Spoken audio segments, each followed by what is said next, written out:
right, gentlemen. So welcome. I appreciate you being back on the show with me. It's always a pleasure to have the Smilecoin guys here. It's been a little while since we spoke last, and man, a ton has happened, hasn't it? It really has. Yeah. Talk to me about the last 60 days or so. What all has transpired?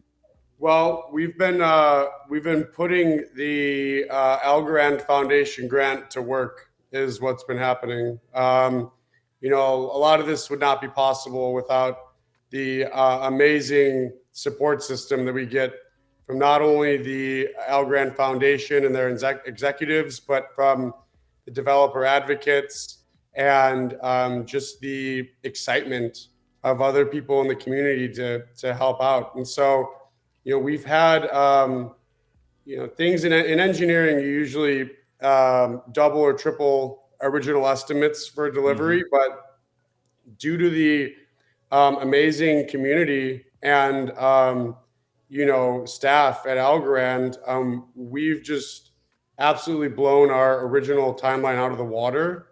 So we're going to be delivering starting next week to the mainnet and production servers features that were planned to go live in Q1 2022.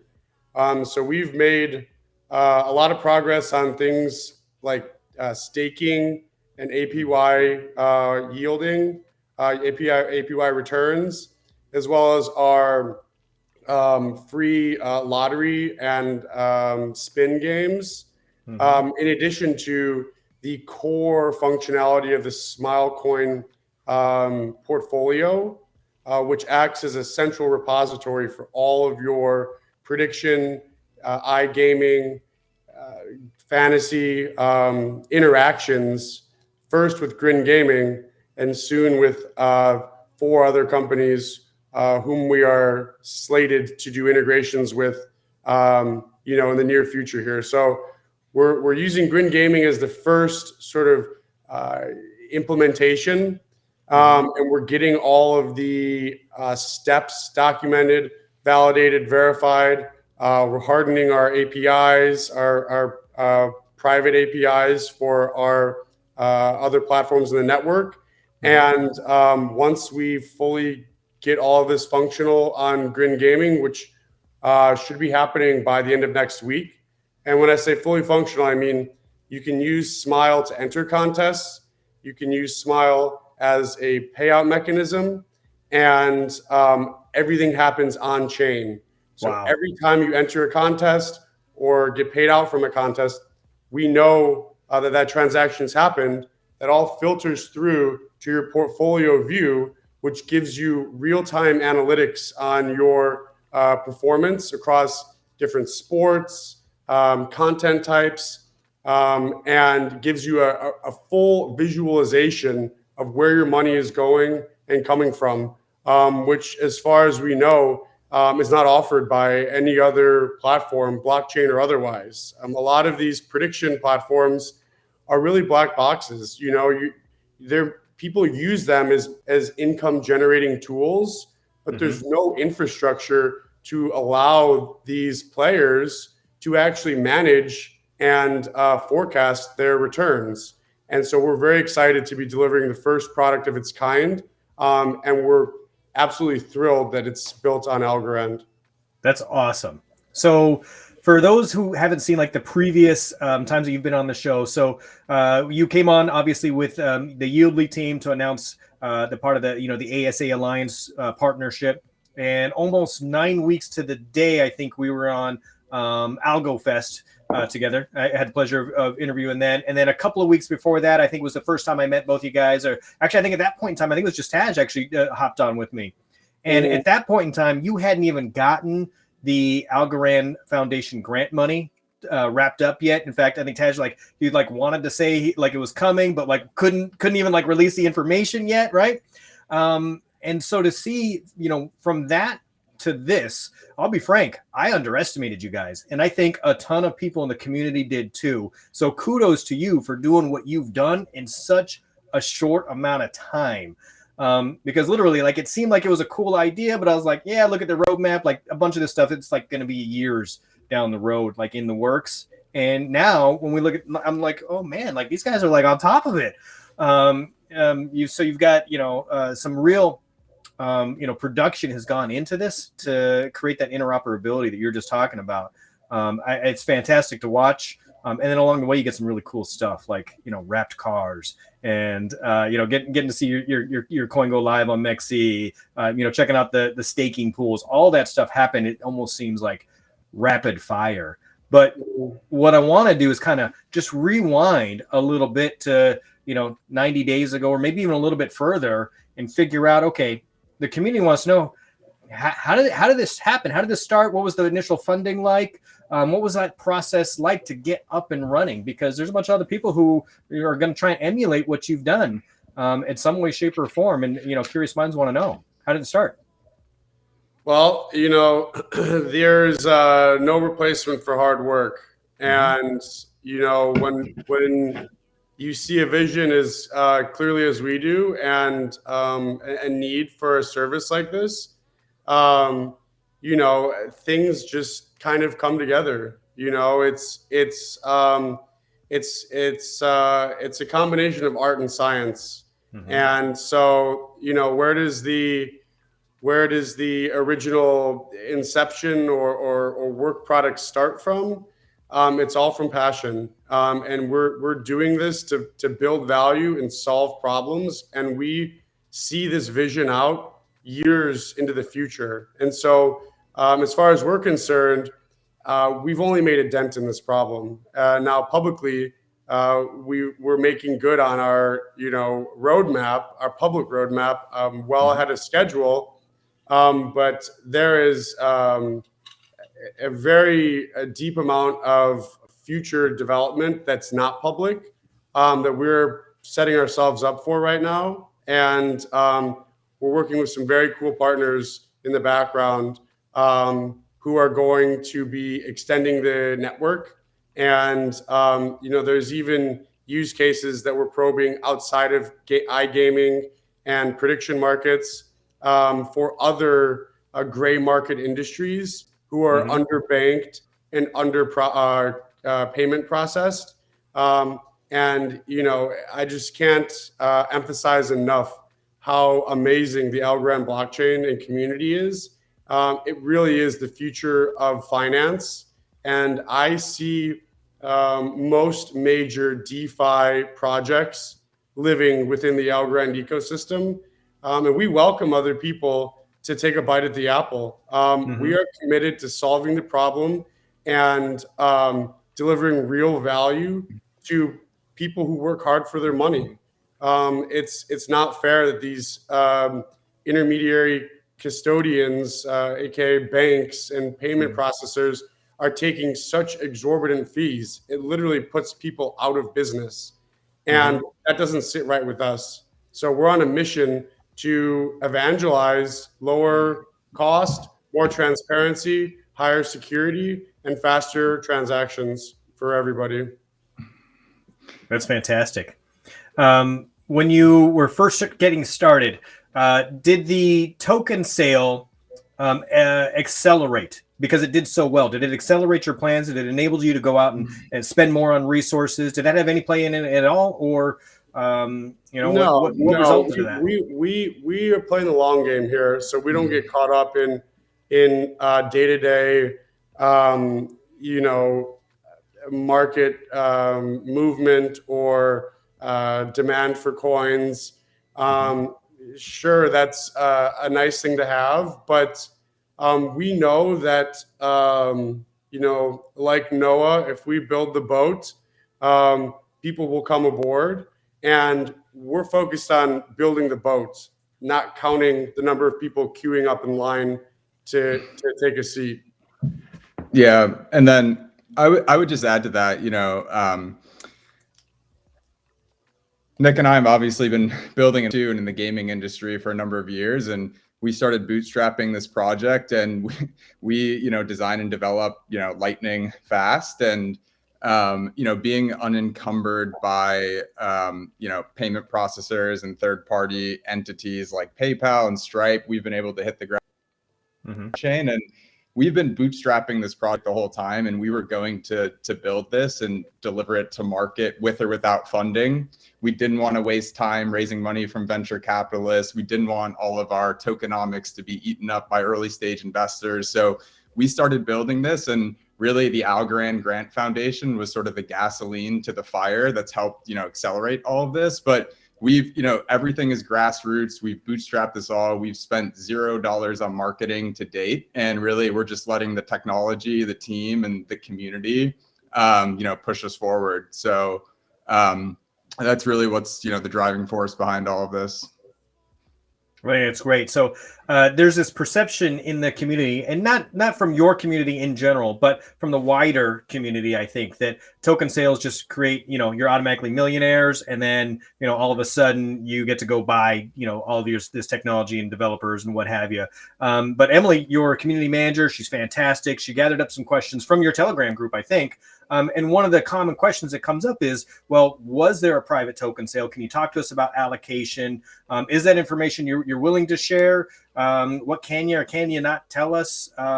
Those sorts of questions come up very often from the community. I mean, it's of course all public information for anybody curious enough to inspect the blockchain transactions. Was there a token sale? No.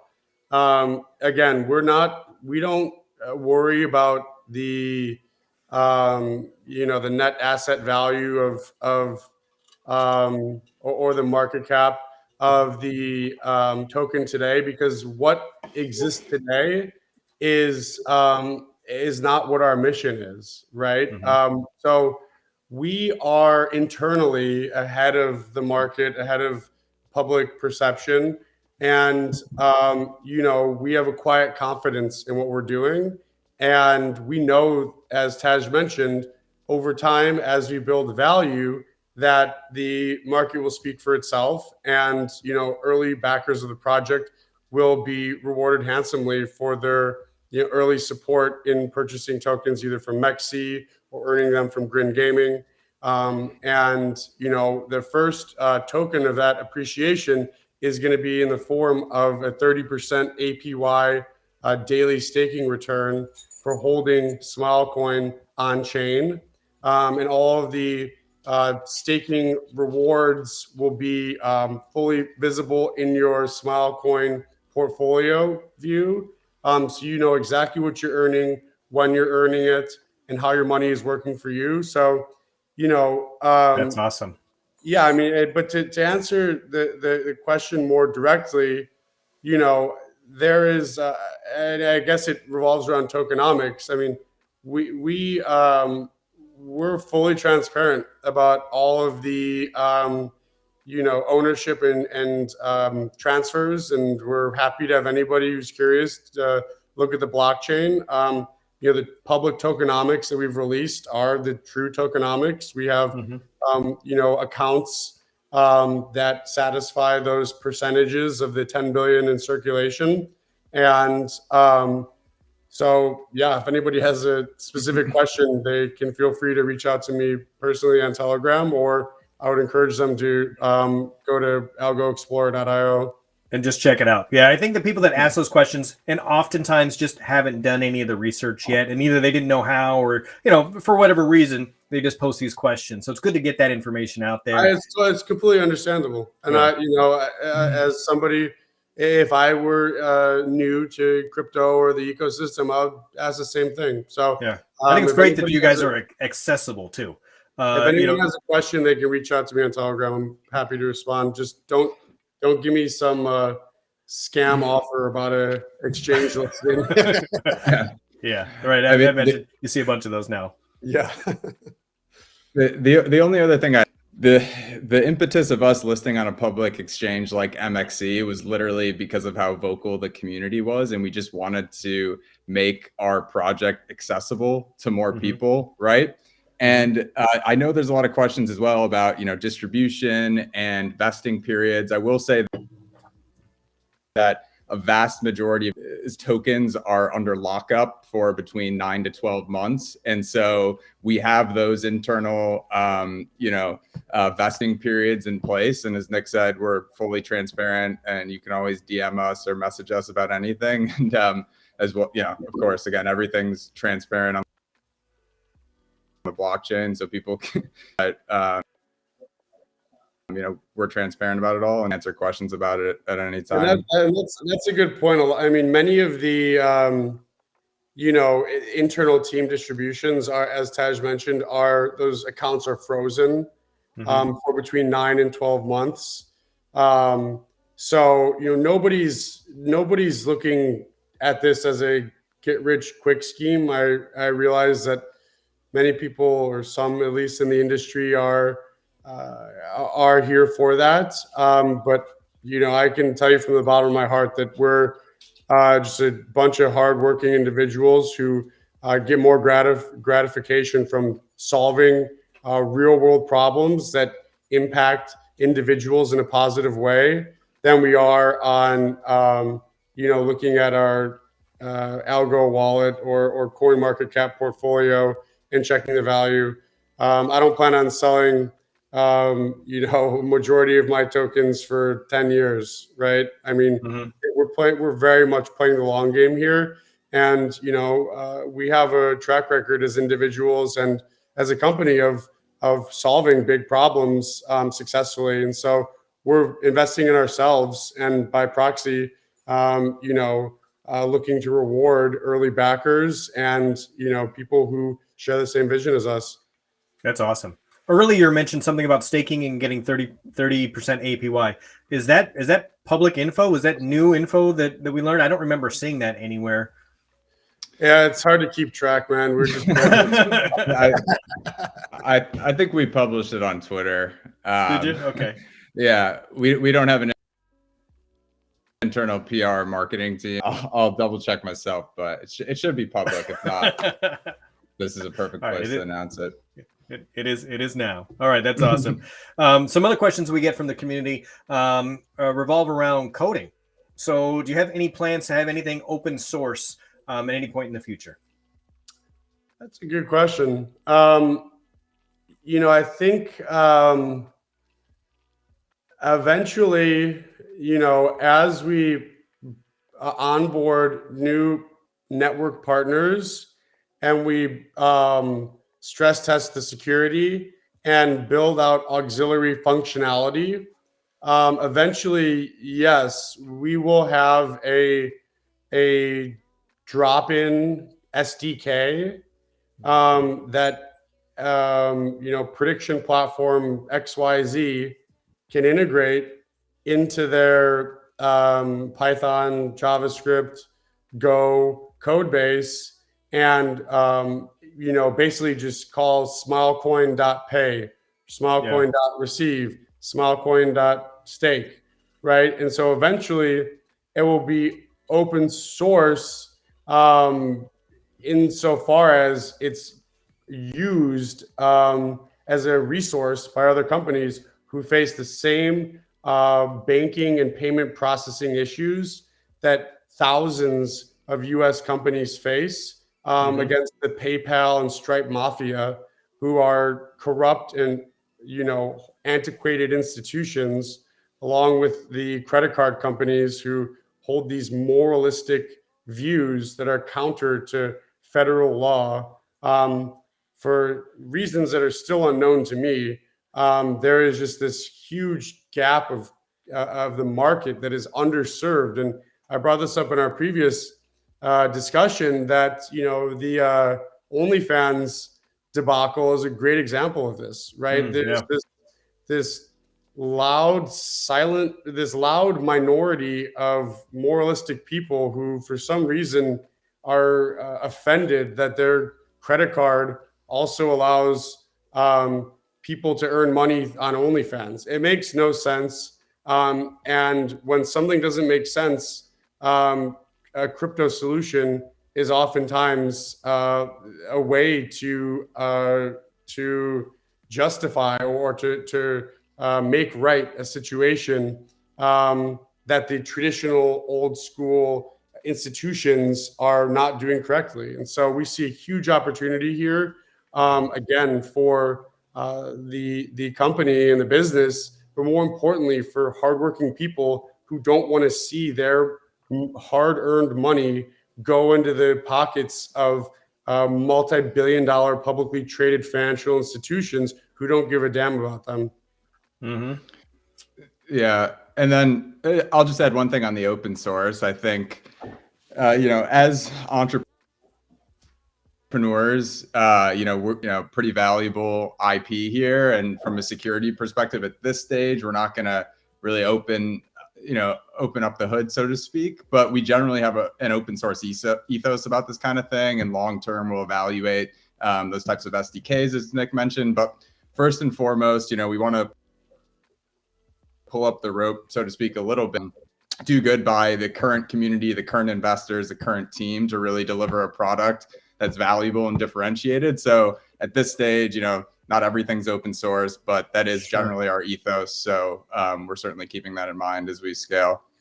I think it's cool to have some kind of maybe some like almost like a white label type of solution there. And of course, I mean, you guys work hard. You deserve to get rewarded off of your hard work. But I appreciate that you got in the long run some ideas that kind of say, hey, we'll help everybody else kind of bootstrap, and we've paved the way here, which is really cool. Yeah, it is. And when Taj mentioned investors, I think he was referring to the Algorand Foundation grant. I mean, there are no token traditional holders investors in this project. But I mean, they're crypto and blockchain can be very slippery when it comes to security. And we want to make absolute sure that we are not exposing any third parties or potential adopters of the payment gateway to a security flaw or threat that could have been mitigated or taken by us. And so this is largely based on making sure we get this right before we put this in somebody else's hands. Okay. One more question, then I want to start talking about maybe the Dapp. And this question has come up often as well, is who do you compare yourselves to? Are you a payment gateway? Are you a gaming token coin? Are you, how do you define yourself, and who do you compare to? And is that going to stay the same over the next 4 or 5 years? Or is there going to be kind of a shift, like where you are now is maybe not where you're going to go? Well, I can put this succinctly. We are the PayPal killer. PayPal runs a monopoly and is a kingmaker for whether or not businesses are able to actually take in revenue. And so who do we compare ourselves to? We compare ourselves to PayPal and Stripe.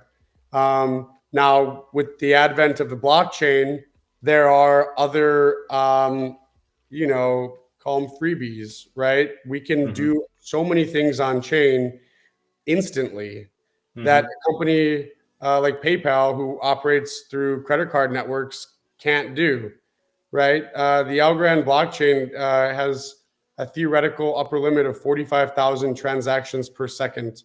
That's orders of magnitude larger than Visa, MasterCard, or American Express. We intend to leverage that to its fullest capacity for the benefit of end users and businesses. And so, we are comparing ourselves to the old guard who currently controls 95+%, if not 99% of all payments issued in this country and globally.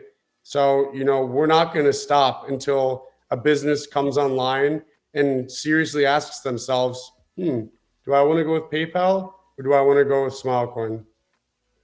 That's totally going to be my clickbait title for this YouTube, just so you know. Yeah.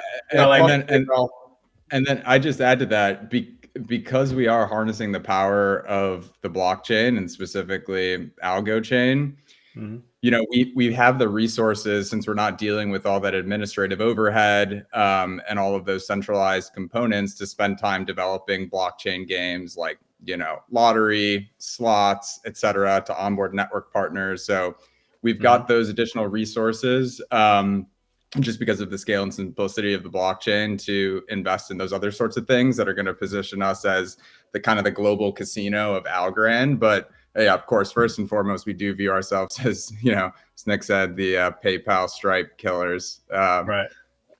David and Goliath a little bit for the gaming industry. We love to be the underdog, so that's the position that we're coming to. And to just sort of piggyback on that, I mean, we are also internally fleshing out a indie gaming studio concept where if you create a web-based or mobile-based game, right? We want to be the currency that gets game developers paid, right? So you can upload your JavaScript game to the Grin Gaming, to the Smilecoin network, and we'll host your game, and you can put whatever rules, entry fees, payouts, etc. that you want, and we will be not only the payment gateway, but the host for that Connect 4 game, or for that lottery game, or for that Keno game. If you're an indie developer, talk to us. We will let you monetize your game at scale through the Smilecoin network and get you paid instantly, transparently, and for basically no fees. Wow, that's awesome. Yeah, that's great. Okay, I mean, let's talk about the Dapp, because I mean it was kind of one of the major impetus for having this initial conversation. I know that's coming up soon. People are excited about it. It's great news. What can you tell us? I would, there's not much to say that hasn't been said already, to be honest. We have staking, portfolio view, analytics, streaks. We track and report, or rather, we don't track. The blockchain tracks, but we report on your behavior, right? Your gaming activity, and for decades, equity investors have had portfolios that show them where their money goes, where it comes from, which stocks are earning them the most, how you can visualize that data over time and make more informed decisions based on the power of analytics. Nothing like this exists in the industry today. If you go to DraftKings, FanDuel, MGM's app, there's no real tools to allow you to understand what you're doing and make more informed decisions as a result of it. That is what the Dapp is going to deliver, and it's a truly revolutionary yet simple concept. And so in addition to that, there is the launch of our staking program. And so, if this was 3 months away, I would go into more flowery detail about it. But given that users will be able to see this in a matter of days, I'm going to build some suspense. That's what I was going to ask next. Okay, so a matter of days. All right, that's cool. All right. Anything else that has significantly impacted, I don't know, the change over the last 30 days? How important was the YLDY ASA Alliance partnership? What has that played in getting awareness out about Smilecoin? Well, I mean, YLDY is amazing. In many ways, we're following in their footsteps. Seb and Aaron have done just phenomenal, brilliant work on their vision and their leveraging of the algorand blockchain. So anytime somebody like that is, putting their faith in us, it of course sends a positive signal to the community, and we're eternally grateful for that. And we look forward to being that resource for somebody that comes after us. Forward. Of course, that's our ethos. We're very much community oriented here, and we feel indebted to YLDY for their faith in us, and of course algorand as well. And if anybody has an algorand project that they would look for feedback on, feel free to reach out to me and Taj whenever, and we will be as helpful as we humanly can be. Awesome. Just on a personal note, how awesome was it to see that car wrapped? Oh God. Right? They're like high fives. Like, I can't even imagine what that felt like to just see that in action. It was surreal. It was a serious moment for the company. The crash was a little jarring. Yeah. But we got some extra airtime though for Smile. Right. I feel bad saying that for Ty and the team, but we love Ty. We love Joe Gibbs Racing. We have more stuff in the works with them. I won't go into too much detail because they are sort of private conversations, but we're looking forward to a long relationship with them, and we're excited to get another car wrapped with them. That's awesome. All right, Nick, I know your time is valuable and you were short on time today. Is there anything else that we need to cover while we've got you and got your attention, so to speak? I just want to give a huge shout out to the Smile community. You guys are phenomenal. So much love, so much excitement, so much passion. We really appreciate the patience that you give us when we don't get it right the first time, or other network partners don't as well. And we're constantly learning. As Taj, mentioned, we are a scrappy, hardworking team of bootstrappers, and that is our ethos, right? We are the underdog, and we look to build value and serve other underdogs who are currently being abused by the existing financial institutions in this country. And even the detractors, in any pick your online community, there's a lot of civility and also legitimate question asking. So we welcome all questions, all legitimate criticism, and even illegitimate, because we're always happy to set the record straight and educate folks. And I'm just eternally excited to show all of you guys what we're going to be releasing starting this next business week. Awesome. Well said.